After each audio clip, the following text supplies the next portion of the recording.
শুধুমাত্র এই দোয়াটি একবার পড়েন, আল্লাহ তাআলা আপনার 90 বছরের গুনাহ মাফ করে দেবেন ইনশাআল্লাহ। আপনার 90 বছরের গুনাহ মাফ হয়ে যাবে যদি মাত্র এই দোয়াটি যদি একবার পড়তে পারেন। আপনার ভাগ্য খুলে যাবে, রিজিকে বরকত আসবে, মনের ন্যাক আশা পূরণ হবে, আল্লাহ আপনার সব দোয়া কবুল করে দিবেন। সুবহানাল্লাহি ওয়া বিহামদি।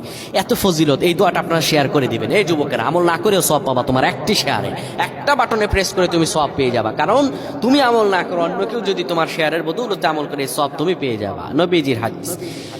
আমার ভাইয়েরা, আল্লাহর কাছে দোয়া করা, আল্লাহর কাছে দোয়া চাওয়া, এটি হলো মুমিনদের কাজ। আমার আল্লাহ বান্দাকে বলেন, বান্দারে উদউনি আস্তাজিব লাকুম, আমার কাছে চাও, আমার কাছে চাইলে আমি আল্লাহ তোমাকে দিয়ে দিব। কেউ যদি একবারে দোয়াটি পড়তে পারে, দোয়াটি হলো রব্বি ইন্নী যালামতু নাফসি ফাগফিরলি। কেউ যদি এই দোয়াটা একবার পড়তে পারে, আমার আল্লাহ তাআলা তার 90 বছরের গুনাহগুলো মাফ করবেন। কবিরা গুনাহ নয়, সেটি হলো সগীরা গুনাহ। সগীরা গুনাহ মাফ হবে। বলবেন হুজুর 90 বছর তো হয়নি, তাহলে গুনাহ মাফ হবে কি করে?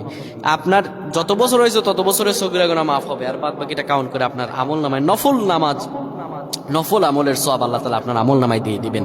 কিন্তু এটির ব্যাপারেও সহিহ সনদে তেমন কোনো গুরুত্ব আরোপ হয়নি, এটির ব্যাপারে তেমন কোনো উল্লেখিত সহিহ সনদ নেই। কিন্তু আমল করতে পারেন, যেহেতু এর অর্থ সুন্দর। আল্লাহ আমাদের কবুল করুক, পড়েন আমিন।